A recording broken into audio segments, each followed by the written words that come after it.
C'est bien le psaume 119 et on lit à partir du verset 99 jusqu'au verset 113. Donc je commence la lecture, puis si vous voulez suivre, vous pouvez le faire. Je suis plus instruit que tous mes maîtres, car tes préceptes sont l'objet de ma méditation. J'ai plus d'intelligence que les vieillards, car j'observe tes ordonnances. Je retiens mon pied loin de tout mauvais chemin afin de garder ta parole. Je ne m'écarte pas de tes lois, car c'est toi qui m'enseignes.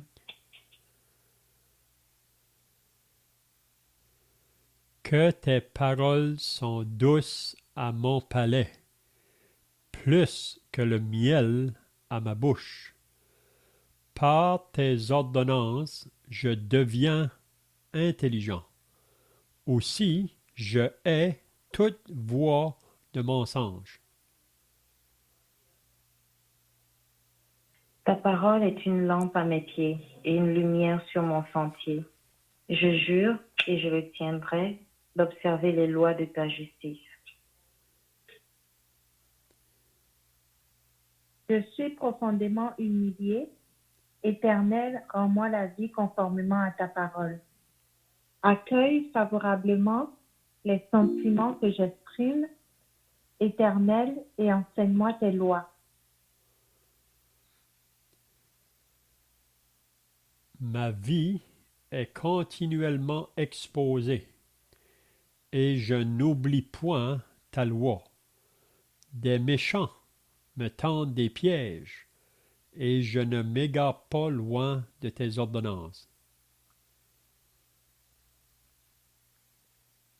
Tes préceptes sont pour toujours mon héritage, car ils sont la joie de mon cœur. J'incline mon cœur à pratiquer tes statuts, toujours jusqu'à la fin.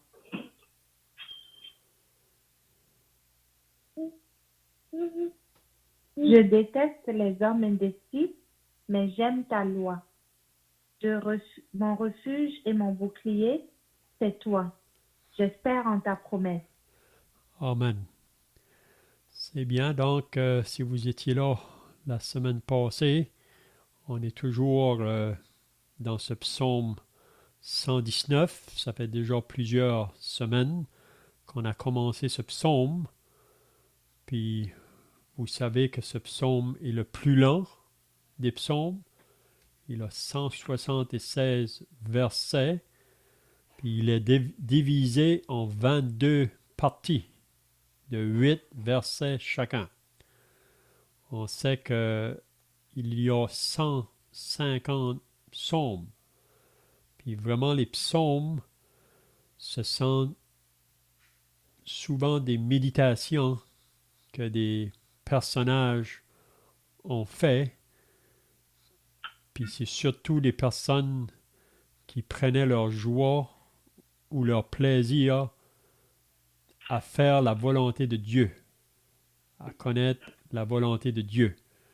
Puis on sait que ceux qui ont écrit dans ces psaumes, c'est vraiment Dieu qui les a inspirés, parce que la parole de Dieu est claire, que toute écriture est inspirée de Dieu pour enseigner, pour convaincre, pour corriger, pour instruire, afin que l'homme de Dieu soit accompli à toute bonne œuvre. Donc, toute parole est inspirée de Dieu. C'est vrai que c'est des hommes qui ont écrit, mais ils n'ont pas écrit leur propre pensée. C'est vraiment poussé par le Saint-Esprit qu'ils ont parlé. C'est ça que Pierre nous dit dans sa deuxième épître au chapitre 1.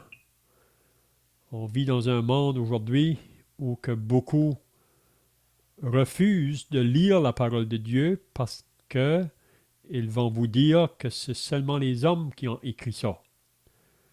Mais aussi longtemps qu'ils vont avoir cette pensée, ils ne vont pas être intéressé à la lecture de la parole, parce que c'est vrai que si c'est seulement des hommes qui l'ont écrit, ça serait bien confus, si on peut dire.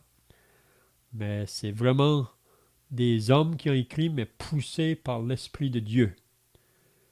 Puis il y a 40 hommes qui ont écrit dans la Bible, puis des personnes de différents rangs dans la société. Mais on peut voir que toutes leurs écritures est vraiment complet, se complètent une à l'autre, puis c'est vraiment une source de bénédiction pour ceux qui vont la lire et la méditer. J'encourage beaucoup la lecture de la parole de Dieu à chaque jour, même si c'est pas longtemps, mais avoir une habitude à chaque jour, donner à Dieu un temps pour lire sa parole. Puis on dit que l'appétit vient en mangeant. Donc, parfois, c'est possible que vous n'avez pas faim, même pour manger la nourriture, pour nourrir votre corps physique, là. Parfois, on vient des temps où on dit on n'a pas faim, mais souvent, si on mange un peu, l'appétit va venir. Donc, c'est la même chose en ce qui concerne la parole de Dieu. Si se nourrit d'elle à chaque jour pour un peu de temps, on va avoir le désir de vouloir la lire davantage. Puis même, vous savez que Jésus a dit que l'homme ne peut pas vivre de pain seulement, mais de toute parole qui sort de la bouche de Dieu. Donc à chaque jour, l'homme met un temps à part pour se nourrir physiquement, mais on devrait aussi se nourrir de la parole de Dieu, parce que vraiment, c'est elle qui devrait être prioritaire, parce que les autres choses vraiment de cette vie sont passagères. Jésus a dit que le ciel et la terre passeront, mais mes paroles ne passeront point. Sa parole est éternelle. Donc, dans le psaume 119, depuis qu'on a commencé, le psalmiste met beaucoup d'emphase à la parole de Dieu. Il trouve son plaisir dans la parole de Dieu, dans ses ordonnances, dans ses commandements, dans ses préceptes. C'est un peu toute la même chose, vraiment. Hein? Puis, la parole de Dieu, en la lisant et en la méditant, elle nous communique les pensées et les voies de Dieu. Parce que naturellement, on n'a pas les pensées de Dieu ou les voies de Dieu. Parce que depuis que le péché est entré dans le monde, l'homme a pris son propre chemin, sa propre voie. Donc ses pensées sont souvent contraires à Dieu, loin de Dieu. Mais pour nous qui ont répondu à l'appel de l'Évangile, qui ont reçu Christ comme sauveur ou comme maître de notre vie, donc on veut être sous l'enseignement de ce maître-là, dans le but d'apprendre de lui afin de pouvoir imiter le maître. C'est vraiment ça qu'on est appelé. Hein? Le disciple n'est pas plus grand que son maître, mais tout disciple accompli sera comme son maître. Donc, dans la mesure qu'on va obéir à son enseignement, c'est comme ça qu'on va devenir plus semblable à lui. Hein? Donc, ce soir, on va regarder à partir du verset 99 du psaume 119. Puis là, il nous dit ici, c'est le psalmiste toujours qui dit ça, « Je suis plus instruit que tous mes maîtres. » Puis il nous donne la raison pourquoi. Il dit, « Car tes préceptes ou tes enseignements sont l'objet de ma méditation. » Donc c'est la raison pourquoi il peut dire, « Je suis plus instruit. » Ça veut donc dire que lire la parole de Dieu, méditer la parole de Dieu, elle nous instruit. Puis elle nous instruit à connaître les voies et les pensées de Dieu.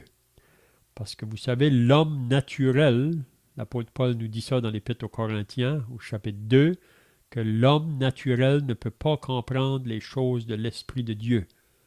Mais l'homme spirituel, au contraire, peut les comprendre. Donc, la raison ici que le psalmiste dit « Je suis plus instruit que tous mes maîtres », Probablement que ces maîtres, ce ne sont pas des personnes converties à Dieu. Ce n'est pas probablement des croyants. Donc, ce n'est pas que ces maîtres ne sont pas instruits. Ils peuvent connaître beaucoup de choses en ce qui concerne les choses matérielles, les physiques ou les choses de ce monde, de cette terre. Mais en ce qui concerne le côté spirituel, ils sont pauvres vraiment. Puis on avait parlé la semaine passée, vous vous rappelez de Daniel. Daniel surpassait en sagesse toutes les personnes qui se trouvaient là dans le royaume à Babylone. Là. Puis vous vous rappelez que les autres étaient jaloux de lui. Puis on l'a voulu préparer un plan pour le faire mourir. Parce qu'on voulait se débarrasser de lui, Daniel. Il était jaloux. Puis aujourd'hui aussi, que si vous allez vouloir lire la parole, la méditer, donc vous allez être capable de discerner le bien et le mal, puis vous allez vouloir vous associer au bien. Puis parce que vous voulez faire le bien, vous voulez faire la volonté de Dieu, le monde qui vous entoure, qui sont toujours sans sauveur, ils vont vouloir vous persécuter souvent, ou se moquer de vous, ou vouloir vous faire du mal. On voit ça ici, là, tout le long dans le psaume 119. Donc, je suis plus instruit que tous mes maîtres, car tes préceptes sont l'objet de ma méditation. Donc, lire, mais de méditer. Ça, c'est très important. Méditer. Puis, c'est souvent en méditant qu'on apprend davantage à connaître la pensée de Dieu, même pour notre marche ici-bas, face à des décisions qu'on doit prendre, face à des chemins qu'on doit prendre. Hein? Donc, je ne sais pas si vous avez d'autres pensées ici, là, à ajouter. Donc, le verset 100, il dit un peu la même pensée. J'ai plus d'intelligence que les vieillards. J'ai plus d'intelligence que les vieillards, puis il nous dit encore la raison, car j'observe tes ordonnances. Donc, ça veut dire que, en méditant les enseignements de la parole, en voulant observer les ordonnances que la parole nous donne, ici on voit que le psalmiste dit « J'ai plus d'intelligence que les vieillards ». Encore ici, les vieillards, vous savez qu'ils sont sans Christ et sans Dieu, ils peuvent avoir beaucoup d'intelligence en ce qui concerne, comme j'ai dit tout à l'heure, les choses de cette vie. Mais pour ce qui concerne les choses de Dieu, ils sont très loin de Dieu. Puis souvent, même dans les vieillards, souvent, ils vont agir dans des manières qui est vraiment contraires à la volonté de Dieu. Si vous voulez, là, on pourrait lire dans l'épître de Paul aux Romains pour dire qu'est-ce que Paul dit là, dans l'épître de Paul aux Romains au chapitre 1, en parlant de l'homme en général. Si vous allez dans Romains au chapitre 1, puis on pourrait lire à partir du verset 18 jusqu'au verset 22, si quelqu'un veut lire ça. Romains 1, 18 à 22. La colère de Dieu se révèle du ciel contre toute impiété et toute injustice des hommes qui retiennent injustement la vérité captive. Car ce qu'on peut connaître de Dieu est manifeste pour eux. Dieu le leur ayant fait connaître. En effet, les perfections invisibles de Dieu, sa puissance éternelle et sa divinité se voient comme à l'œil depuis la création du monde. Quand on les considère dans ces ouvrages, ils sont donc inévitables. Puisque, ayant connu Dieu, ils ne l'ont point glorifié comme Dieu. Ils ne lui ont point rendu grâce, mais ils se sont égarés dans leurs pensées. Et leur cœur, sans intelligence, a été plongé dans les ténèbres. Se savant, se vantant d'être sages, ils sont devenus fous. Amen. Amen. C'est bien. Donc ici, on voit que Paul nous dit la raison pourquoi que les hommes en général sont égarés dans leurs pensées et leur cœur sans intelligence a été plongé dans les ténèbres. C'est parce que ils ne donnent pas à Dieu la première place. Il dit, ils ne l'ont point glorifié comme Dieu et ne lui ont point rendu grâce. Donc, si on ne donne pas à Dieu la première place, on se tourne vers les faux dieux. Puis quand on va vers les faux dieux, si on lirait plus loin dans le chapitre 1, l'homme s'en va vers la vie du péché. La vie du péché. Donc ici, Paul peut dire que l'homme n'aura aucune excuse à donner à Dieu, parce que Dieu se révèle à l'homme par le moyen de sa création. Juste à regarder l'œuvre de Dieu dans sa création, cela devrait pousser les hommes à glorifier Dieu, à lui donner la place premièrement, puis aussi lui rendre grâce pour les choses qu'il nous donne à chaque jour. Mais l'homme, dans son chemin, dans sa propre voie, dans ses propres pensées, souvent il conteste ou il argumente les pensées de Dieu, puis il prend son propre chemin. Donc, se vantant d'être sage, ils sont devenus fous. Donc, ils ne sont pas vraiment intelligents en ce qui concerne les pensées de Dieu. Puis, si on lirait plus loin, là même, ça nous dit qu'ils vont changer la gloire de Dieu incorruptible en image, représentant l'homme corruptible, des oiseaux, des quadrupèdes et des reptiles. Donc, si on prend un chemin contraire à Dieu, l'homme va en descendant de plus en plus. Il va dans une condition très loin. Puis Dieu laisse l'homme dans ses pensées. Puis si vous lisez le restant du chapitre 1, vous allez voir que l'homme va dans toutes sortes de choses qui sont mal, qui sont contraires à la volonté de Dieu. Si on lit dans Romains 12, peut-être qu'on pourrait le lire, Romains 12, là il parle aux croyants de Rome. Qu'est-ce qu'il va leur dire dans Romains 12?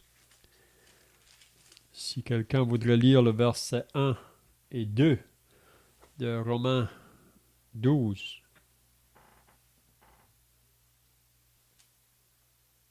Je vous exhorte donc, frères, par les compassions de Dieu, à offrir vos corps comme un sacrifice vivant, saint, agréable à Dieu, ce qui sera de votre part un culte raisonnable. Ne vous conformez pas au siècle présent, mais soyez transformés par le renouvellement de l'intelligence, afin que vous discerniez quelle est la volonté de Dieu et ce qui est bon, agréable et parfait. Amen. Amen. Donc ici, Paul exhorte les croyants de Rome, après qu'il les a parlé, premièrement, si vous lisez les 8 premiers chapitres de Paul aux Romains, il parle de 4 thèmes ou 4 sujets. Puis le premier thème qu'il développe là, dans Romains, au début, c'est le thème de la condamnation. Il fait comprendre à tout homme que tous sont péchés et sont privés de la gloire de Dieu. Donc c'est le premier sujet qui touche dans son épître aux Romains. Le deuxième thème, c'est le sujet de la justification. Il nous fait comprendre comment que l'homme pécheur, déchu, perdu, comment il peut être justifié devant Dieu. Puis là, il nous donne le remède ou la provision que Dieu a pourvu pour justifier le pécheur. Puis le moment que la personne réalise son état de pécheur perdu et met sa foi dans l'œuvre de Christ, sa mort à la croix, il promet cette vie éternelle. Puis à ce moment-là, il est déclaré juste devant Dieu. C'est ça qu'on lit dans Romains 5. Étant donc justifiés par la foi, nous avons la paix avec Dieu par notre Seigneur Jésus-Christ. Donc, le premier thème, la condamnation. Le deuxième, la justification. Mais le troisième thème, c'est le thème de la sanctification. Donc, après qu'une personne a été déclarée juste devant Dieu à cause de l'acceptation de l'œuvre de Christ, maintenant, c'est une vie nouvelle qui prend place. Puis, on a un désir par le Saint-Esprit qui habite en nous à vivre une vie associée à la sainteté. Donc, si vous lisez dans Romains 6, vous allez voir que Paul nous parle de deux maîtres, le maître péché et le maître Christ. Donc, avant d'être né de nouveau, on suivait notre maître qui était le péché. Puis on livrait nos membres à ce maître-là. Ça veut dire qu'on livrait tout notre être, tout notre corps au péché. Mais Paul nous dit dans Romains 6 à la fin, en parlant aux chrétiens, maintenant, il dit que vous avez été affranchis, livrez vos membres à la justice. Parce que maintenant, on est associé à un nouveau maître, Christ. Donc ça, c'est le sujet de la sanctification. Puis le troisième sujet qu'on lit dans le chapitre 8, c'est le sujet de la glorification. Qu'un jour, nous serons avec lui dans une gloire, dans la gloire éternelle. Il y a beaucoup de promesses qui sont faites à ceux qui appartiennent au Seigneur. Mais qu'est-ce qu'on lit au chapitre 12? Après que Paul a écrit plusieurs choses là, jusqu'au chapitre 11 de l'Épître aux Romains, là, il amène une exhortation, parce que le chapitre 12, c'est plutôt la section là, pratique. C'est vraiment la section comment on devrait vivre notre vie chrétienne parmi le monde autour de nous. Hein? Donc, il va nous dire au verset 1, « Je vous exhorte donc, frères, par les compassions de Dieu. » Donc, il veut que les chrétiens puissent regarder à nouveau ce qu'il a écrit auparavant, puis qu'ils puissent saisir toutes les compassions que Dieu leur a données ou a pourvues pour eux.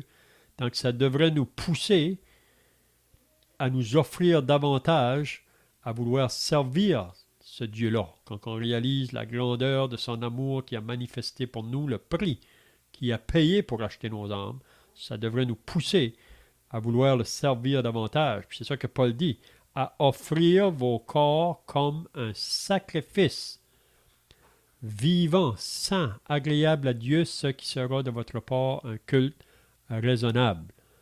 Puis là, il nous dit de ne pas se conformer au siècle présent. Donc, un chrétien ne doit pas se conformer au siècle présent. Donc, il nous parle ici du côté de la séparation. Vous savez, il ne nous demande pas de nous isoler. Il ne parle pas de l'isolation. Mais un croyant est appelé de se séparer de ce monde qui est associé aux choses qui sont associées aux ténèbres. Ne vous conformez pas au siècle présent, mais soyez transformés, puis c'est vraiment ici que je voulais souligner, là, par le renouvellement de l'intelligence. Donc, ça veut dire que même dans nos pensées, on devrait être renouvelé ou transformé, là, puis ça, comment ça va se faire? Plus qu'on passe de temps dans la lecture de la parole, on médite sur les pensées de Dieu et les voies de Dieu, même ça transforme toute notre manière de penser. On se met d'accord avec les pensées de Dieu. Puis c'est pour ça que le psaume ici 119, quand il dit « J'ai plus d'intelligence que les vieillards, car j'observe tes ordonnances. » Donc c'est la raison pourquoi. Intelligent, c'est-à-dire qu'il pense comme Dieu pense. Et vous savez, il y a une question qui a été demandée dans le livre de Job, au chapitre 28, d'où vient la sagesse et d'où vient l'intelligence? Donc, si je vous demandais la question, qu'est-ce que vous allez dire? D'où vient la sagesse? D'où vient l'intelligence? De Dieu. C'est ça. On lit dans Job 28, à la fin, il dit que la sagesse, c'est la crainte de Dieu. Donc, avoir la crainte de Dieu, c'est ça la sagesse. L'intelligence, c'est de s'éloigner du mal. Vous savez, on vit dans un monde aujourd'hui que on va vous dire que si vous allez vers le mal, vous êtes intelligent. Mais pour ceux qui veulent se retirer du mal, ils vont dire, ben, ça, c'est pas bien. Hein? Comme Ésaïe nous dit dans son livre, malheur à ceux qui appellent le bien mal et le mal bien. OK, donc, je ne sais pas si vous avez des questions ici ou d'autres pensées à ajouter, là.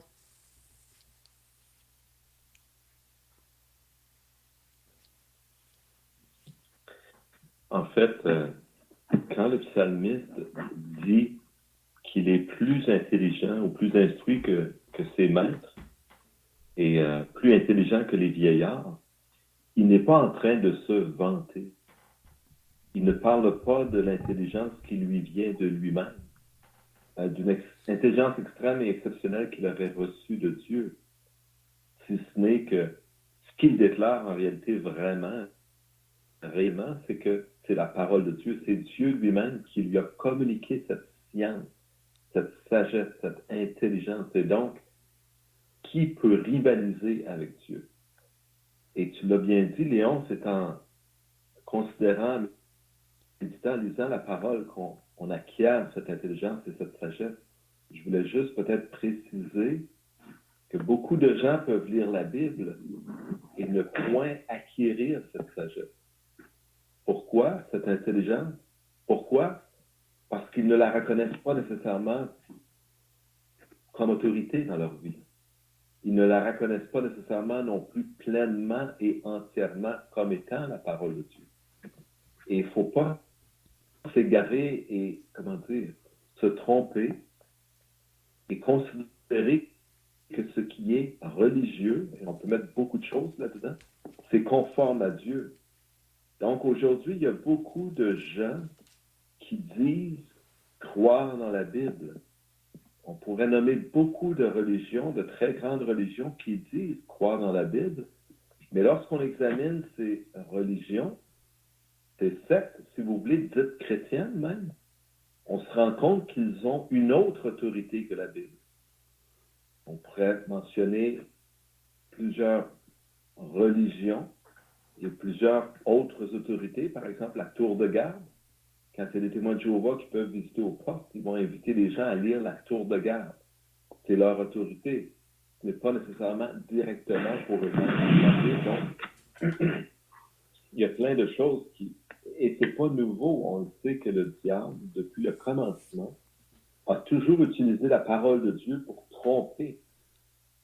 Adam et Ève, ça a commencé comme ça, la question qu'il a posée. Et on voit même le diable avec Jésus, comment il agit. Hein. Il est écrit, les anges te porteront sur leurs mains de peur que ton pied ne heurte contre le pierre. Donc, il dit, jette-toi en bas du temple. Il n'y a pas de danger. Donc, il cherche à utiliser la parole pour tromper les gens. Donc, ce n'est pas une chose nouvelle, il faut le retenir ou s'en rendre compte. Et comme Léon l'a mentionné aussi, la sagesse dont il est question est une sagesse selon Dieu et non une sagesse du monde. Ce que je voulais dire par là, ou clarifier par là, c'est que les gens peuvent ne pas reconnaître cette sagesse. Il ne faut nous reconnaître comme intelligents ou sages, même si on vit conformément à la parole. En fait, Léon vient de le mentionner. Les gens peuvent même se moquer de nous, se rire de nous, ou nous trouver simples ou ridicules par nos principes, parce que on veut se conformer à la parole de Dieu. Et là-dessus, j'aimerais lire 2-3 versets dans le premier livre, dans le livre des Proverbes, dans le premier Proverbe.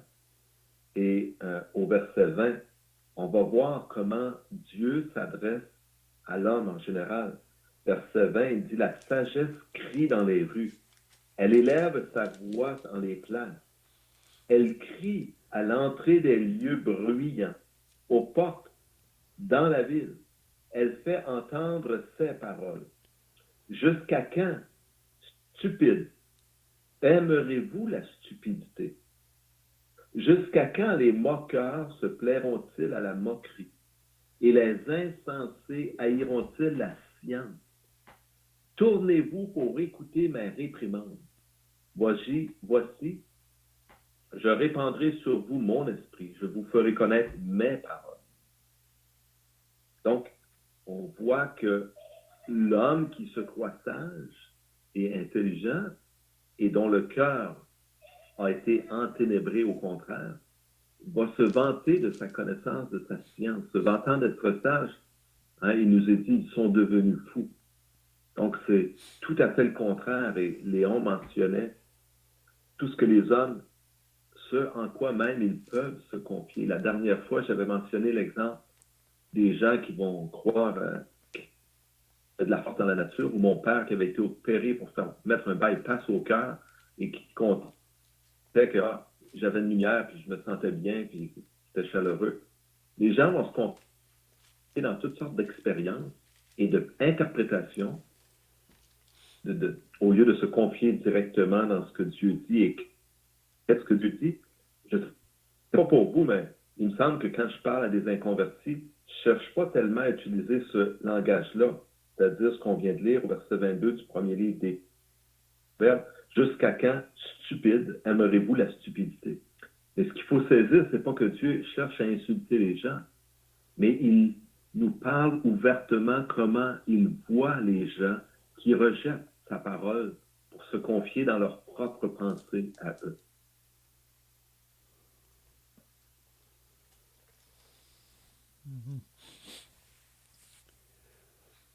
C'est bien. Donc, si on va au verset 101 maintenant, le psalmiste va dire, je retiens mon pied loin de tout mauvais chemin.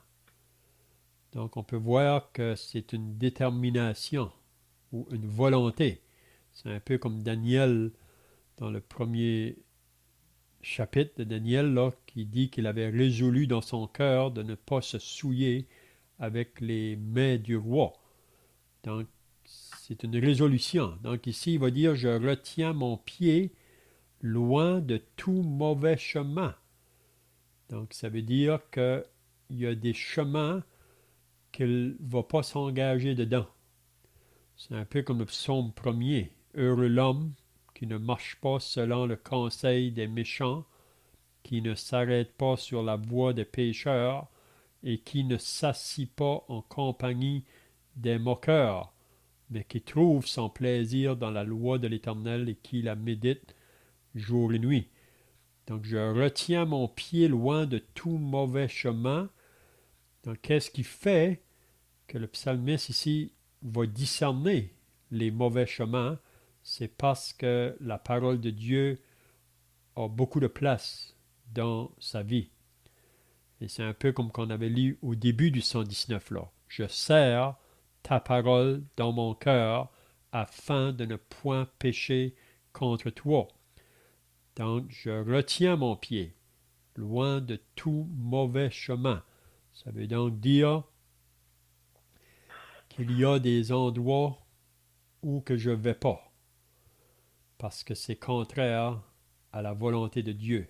C'est un chemin mauvais. Puis il dit la raison afin de garder ta parole. Donc on ne peut pas garder la parole en allant dans toutes sortes de chemins. Et on a des exemples de ça aussi dans la parole de Dieu. Donc ici, on voit, je retiens mon pied loin de tout mauvais chemin afin de garder ta parole. Donc, peut-être que autrefois, vous alliez dans des endroits, puis pour vous, c'était bien. Hein? Mais maintenant que vous êtes né de Dieu, né de nouveau, l'Esprit de Dieu qui habite en vous, ces endroits-là, l'Esprit de Dieu vous dit que ça, ce n'est pas bien pour un croyant. Donc, il faudra que vous soyez courageux parce que ces endroits où vous alliez avant avec les amis, soit les amis du travail ou les amis à l'école, maintenant, vous ne pouvez plus aller dans ces endroits-là. Puis, c'est pas que vous ne pouvez plus, mais vous voulez plaire au Seigneur, vous voulez obéir sa parole. Donc, c'est la raison pourquoi que vous ne voulez pas aller dans ce chemin-là. Puis, à cause de cela, soyez pas surpris que vous allez rencontrer la persécution ou l'opposition de ceux avec qui vous alliez dans ces endroits-là auparavant. Hein?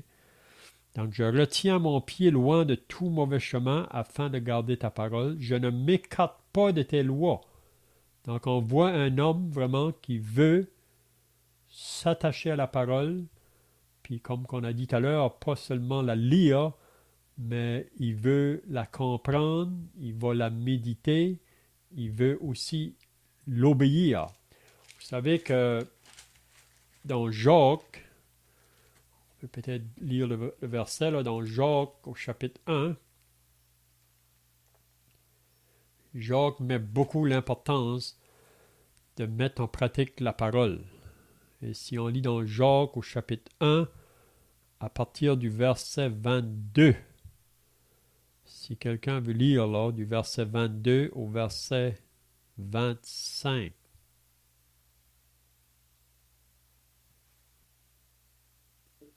Job 1, du 22 au 25. Oui, c'est ça. Jacques 1, 22 à 25.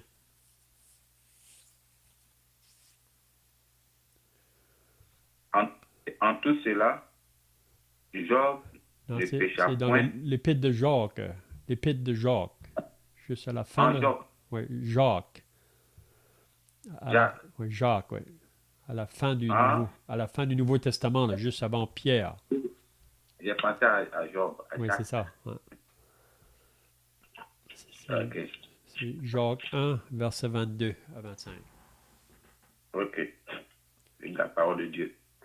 Mettez en pratique la parole et ne vous bornez pas à l'écouter en vous trompant vous-même par de faux raisonnements.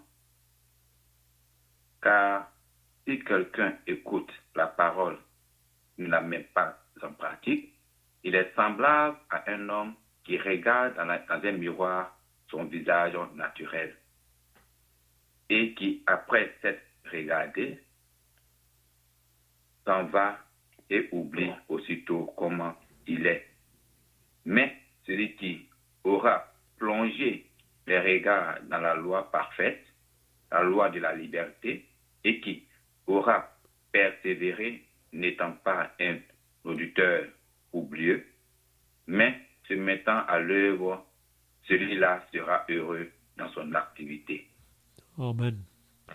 Donc ici, Amen. c'est très clair qu'est-ce que Jacques nous enseigne ici, là, l'importance de mettre en pratique la parole. Hein? Il y a un peu le même enseignement que Jésus. Et Jésus disait dans Matthieu 7, « Celui qui écoute ma parole et qui la met en pratique sera semblable à un homme sage ou prudent. Mais celui qui écoute ne la met pas en pratique, il est comme un homme insensé. » Donc Jacques dit un peu la même chose.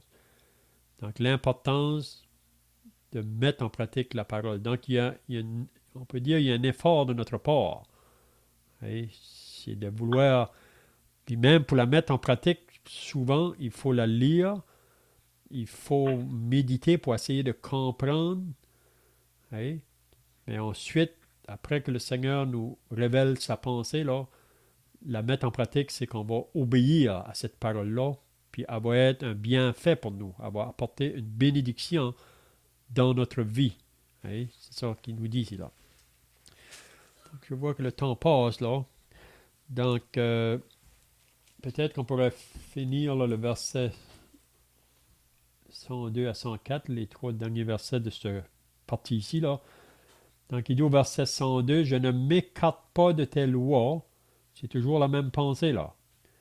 « Car c'est toi qui m'enseignes. » Donc, il réalise que Dieu l'enseigne par sa parole. Donc, le psalmiste est bien clair que c'est la parole de Dieu. Quand il lit la parole, c'est la parole de Dieu. Que tes paroles sont douces à mon palais. Donc, ça lui apporte un bienfait. Que tes paroles sont douces à mon palais, plus que le miel à ma bouche. Vous savez que le miel a beaucoup d'effets, même dans le côté physique de l'être humain, là, le miel. Il y a plusieurs effets de bienfaits que le miel va faire si on va en manger. Mais ici, le psalmiste va dire, lui, que les paroles de Dieu sont douces à mon palais plus que le miel à ma bouche, en voulant dire que la parole de Dieu lui apporte plus que ce que le miel pourrait apporter à son besoin physique, si on peut dire là.